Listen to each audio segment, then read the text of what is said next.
Salut à tous et bienvenue dans ce vlog sur Jupiter Ascending des frères Wachowski, ou Jupiter, le destin de l'univers. Je me montre à Jupiter Ascending. Alors, c'est donc le nouveau film des frères Wachowski, comme je viens de vous le dire, avec Mila Kunis dans le rôle de Jupiter Jones, Channing Tatum dans le rôle de Kane, et Sean Bean, qui ne meurt pas. Voilà, c'était le spoiler. Non, donc Sean Bean ne meurt pas. Jupiter Ascending est le nouveau film des frères Wachowski, pour la troisième fois que je le dis. Donc en fait, c'est... les frères Wachowski, pour ceux qui ne le savent pas, mais il faudra peut-être commencer à le connaître, les frères Wachowski, c'est tout simplement ceux qui ont réalisé Matrix, la base. Effectivement, ce sont des réalisateurs que j'aime énormément l'univers. Alors, pour l'info, j'aime bien les trois Matrix. Le 3 a des défauts, le 2 en a un petit peu moins, le premier est génial, donc je préfère quand même le premier, mais j'aime bien les deux autres, et je vous emmerde. Matrix c'est une trilogie donc que j'aime beaucoup et c'est un univers que j'aime vraiment beaucoup avec un Keanu Reeves parfait. L'année dernière ils ont sorti donc Cloud Atlas qui est le seul autre film des Wachowski que j'ai pu voir qui est vraiment bien mais qui nécessite des revisionnages pour vraiment apprécier le film dans sa globalité. Le problème de Cloud Atlas c'est que je l'ai visionné en partie fractionnée. 3 heures c'est un peu long. Excusez-moi, il faudra que je le revoie vraiment d'une traite pour vraiment revoir les subtilités des scénarios, tout ça. Mais Claude Atlas est un excellent film, vraiment, j'avais vraiment passé un excellent moment devant. Et donc là, avec un ami, on a décidé donc de partir voir Jupiter Ascending. Donc je l'ai vu en VF et en 3D. Maintenant, ce que je vais faire en début de vidéo, c'est préciser en quelle version je l'ai vu, VF, 3D, tout ça. Je ne le faisais pas avant, maintenant je vais le faire. Voilà, donc j'ai vu Jupiter Ascending en VF et en 3D. Donc vous pouvez m'insulter parce que je ne l'ai pas vu en VOSTFR. Je vous emmerde, encore une fois. Alors vraiment, pour mon avis rapide, c'est franchement bien. Vraiment, le film a vraiment beaucoup de choses pour lui. Mais il y a quelques petits points de scénaristique qui me dérangent par moments. Et c'est dommage parce que ça nuit un peu à l'impact que le film avait. Et voilà. Mais globalement, c'est un excellent résultat. Donc, pour le résumé du film, c'est donc l'histoire de Jupiter Jones, qui est donc en fait, elle ne le sait pas encore, mais elle est en fait la réincarnation d'une dynastie royale qui en fait gouvernerait la galaxie, la Voie lactée. Et en fait, ce que les humains, ce que la planète Terre ne sait pas, c'est que autour d'elle il y a une énorme civilisation d'êtres humains qui ont colonisé la galaxie. Et en fait, ces êtres humains ont implanté de différentes colonies qui ont un rôle très particulier dans le film. Je ne vais pas vous dire à quoi ça sert parce que ce serait vous spoiler quelques éléments de l'intrigue. Et donc en fait, Jupiter Jones est incarné par Mila Kunis et donc la réincarnation de cette déesse, de cette reine. Donc sa vie va être mise en péril donc par la famille Abrasax qui va en fait vouloir s'approprier les pouvoirs de la dynastie royale. Pour en fait assouvir leur désir de contrôler l'univers et contrôler le temps à travers la galaxie. Et donc la pauvre petite Jupiter Jones va devoir lutter contre la famille Abrasax. Pour faire simple, le film globalement le film a quand même a un scénario assez riche avec d'énormes lacunes dedans, ce qui est dommage. Mais on commence par la réalisation comme toujours.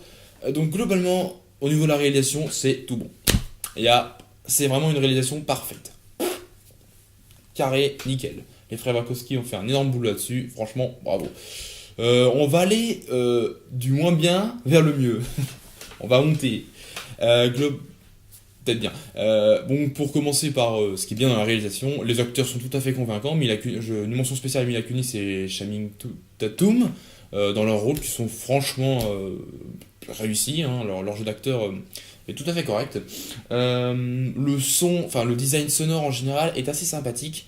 Il y a une scène notamment que j'ai bien aimé où un des persos principaux se fait expulser dans l'espace, hormis le fait qu'il aurait dû simplement mourir sur le choc. Bon, il ne meurt pas, peu importe. Ce que j'ai bien aimé quand même, c'est qu'ils ont fait un effort pour ce moment dans l'espace. Ils ont eu l'idée, qui devient maintenant un petit peu monnaie commune dans la science-fiction, de simplement ne faire aucun son, sauf les sons de sa respiration qui se retient de respirer. Et j'ai trouvé cette scène, d'un point de vue de sound design, intéressante. Mais je trouve que c'était pas assez poussé pour le truc quand même. Et j'en viens en fait au design, pour le sound design des vaisseaux, ils auraient peut-être pu pousser un peu plus loin le truc. C'est dommage parce que vraiment c'est ce qui fait la force de certains films de SF, c'est vraiment le bruit des vaisseaux. Star Wars sans le bruit des vaisseaux, c'est pas Star Wars. À son Star Wars sans quelque chose en moins, avec quelque chose en moins, c'est pas Star Wars. Mais franchement, le bruit des vaisseaux dans Star Wars est unique. Et pareil, dans Star Trek, les bruits sont vraiment uniques. C'est dommage que les vaisseaux n'aient pas des bruits vraiment spécifiques. Enfin, c'est manquant, quoi.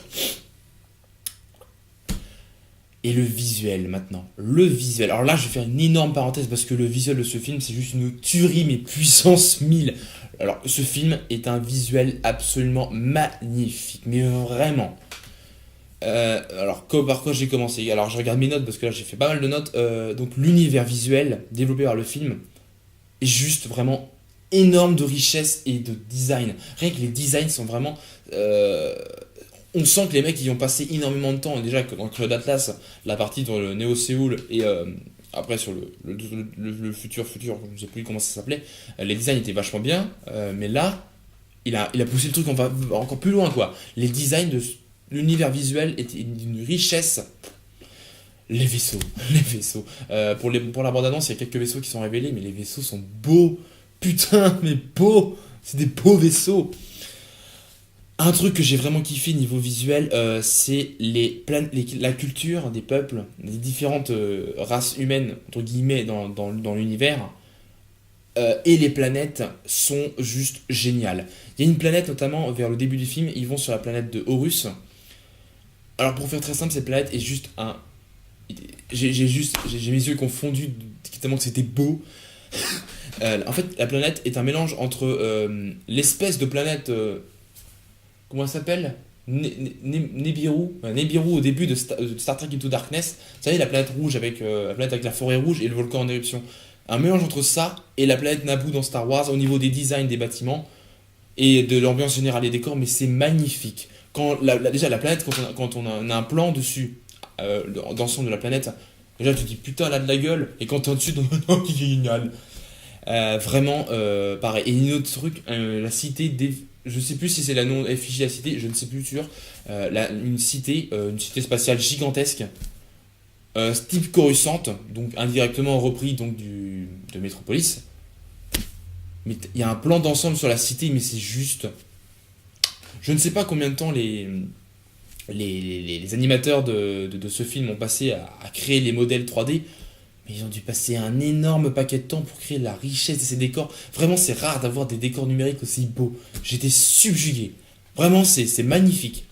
Les effets spéciaux aussi. Rien que le portail, enfin, l'hyperespace, comme j'aime bien l'appeler dans les films de science-fiction, il est génial.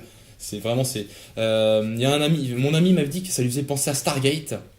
Je n'ai pas vu Stargate, mais ouais. Alors, point de vue visuel, ce qui est dommage.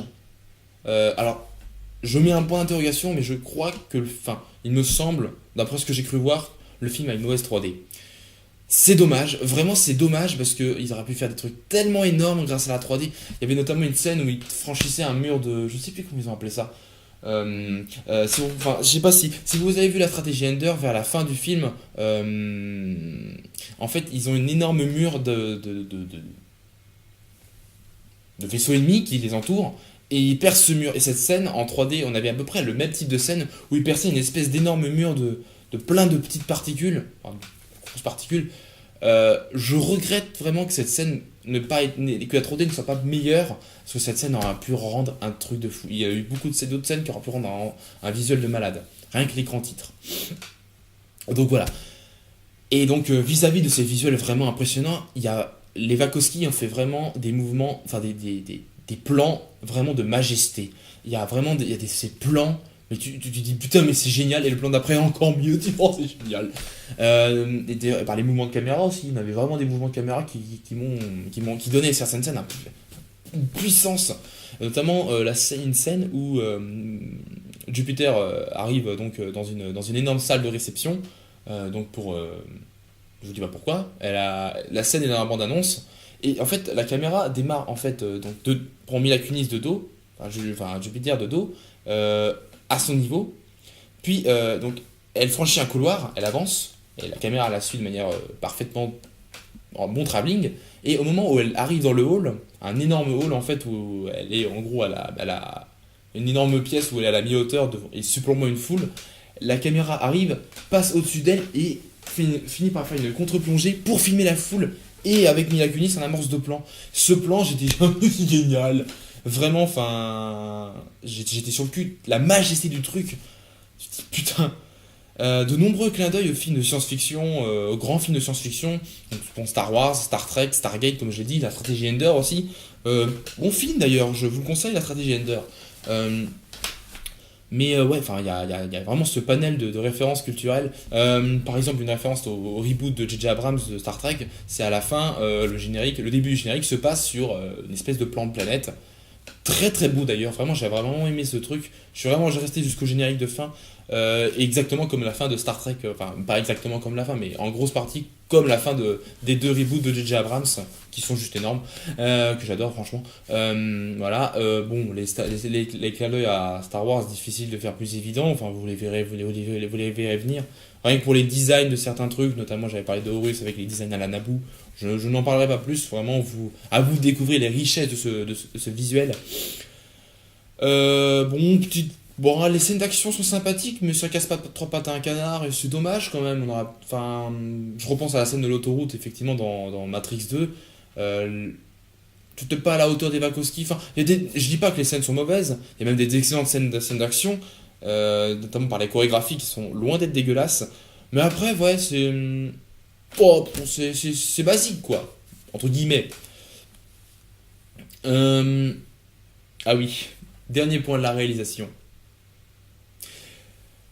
Giacchino. Oh putain, les musiques de ce film sont bonnes. J'ai joui musicalement. Mais vous avez pas idée. Ah, ça m'a débouché les oreilles ce film. En fait, j'ai trouvé que les musiques étaient bien, notamment le thème de Méchant. Et je me disais, putain, mais ouais, ça c'est un bon thème.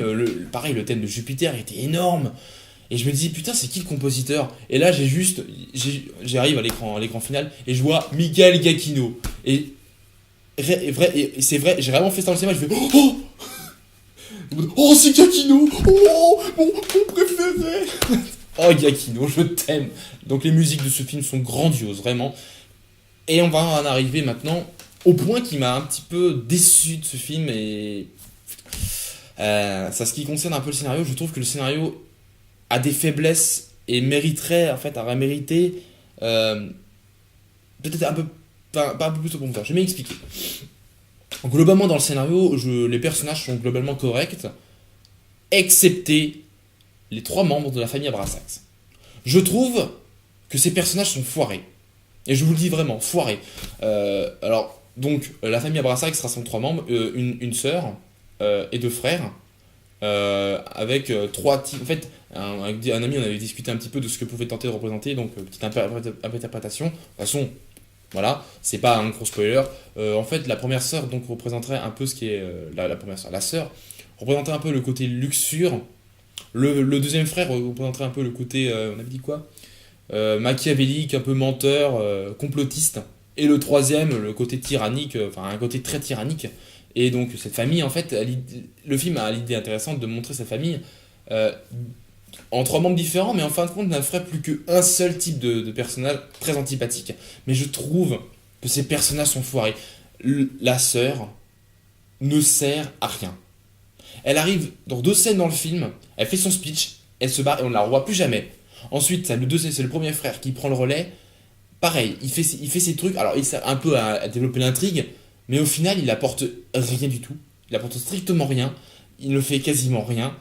Et il n'a pas de personnalité, quoi. Enfin, son plan est nul.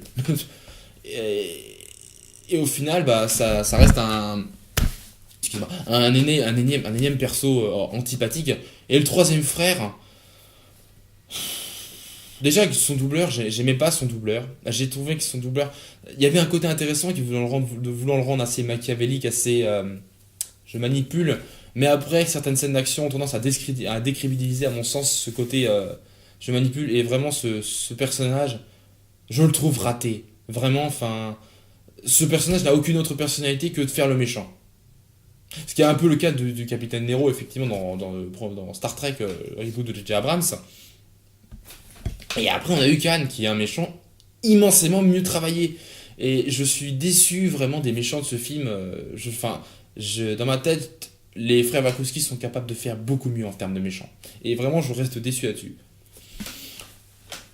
C'est vraiment un des trucs, voilà. Mais globalement, après, dans l'idée du scénario, le scénario, je trouve qu'il est vraiment bien construit. Même une idée de représenter, tu vois, une idée de représenter en fait, le capitalisme, enfin, d'un point de vue moderne au travers de la famille.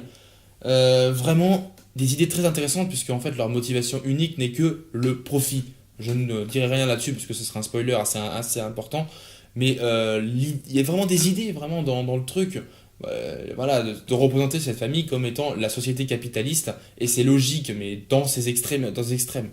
Euh, euh, et cet univers euh, est vraiment doté d'une richesse scénaristique. On sent vraiment que l'univers qui a été créé dispose d'un background énorme.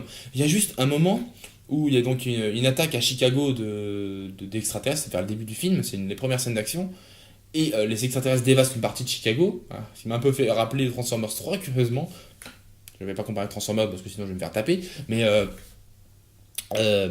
donc une scène en fait qui se passe à Chicago où la ville est partiellement détruite, partiellement, vraiment partiellement. Et donc ce qui est marrant c'est que après il y a une scène où ils disent non mais c'est bon, Mila Kunis se dit maintenant que les humains vont savoir ça, ça va pas se passer comme ça et tout. Et le mec lui dit ah non non il va rien se passer. Elle dit non mais attends, ils ont attaqué la ville. Elle dit regarde derrière toi, ils commencent à reconstruire. Et regarde effectivement les bâtiments qui étaient détruits commençaient à être reconstruits dans la journée, je veux dire ça s'était passé tout juste quoi. Et, euh, et en fait le perso a dit en gros ils vont formater la mémoire des humains pour éviter que ça puisse se propager. Elle dit ah, mais ça restera quand même dans la mémoire. Et il lui dit excusez-moi pour un énorme spoiler, mais il lui dit, enfin c'est pas un énorme spoiler, c'est pas du tout un spoiler, il lui dit en fait une phrase que j'ai trouvé vraiment géniale pour vous montrer la richesse du scénario. Il lui dit ouais, mais il y aura toujours quelques théories de fous, mais personne les écoutera. Et en fait, ce que le film fait, c'est d'une référence à toutes ces histoires d'ovnis, en fait, les personnes qui ont fait des observations d'ovnis. Et je trouve ça vraiment génial d'intégrer ce genre de discussion qui montre vraiment toute la richesse de l'univers, quoi. Vraiment, ils sont pensés leur univers à 200%, et j'adore ça, quoi. Euh, Déjà, rien que ce côté très Star Trek au niveau de toutes les espèces extraterrestres, qui sont enfin, vraiment énormément d'espèces extraterrestres dans le film. Enfin, pareil, les cultures, les personnages, notamment la scène qui se passe dans la ville, type Coruscant, où vraiment on a une exposition, on a vraiment les expositions des travails à la société à travers cette ville, une société très humaine en fin de compte.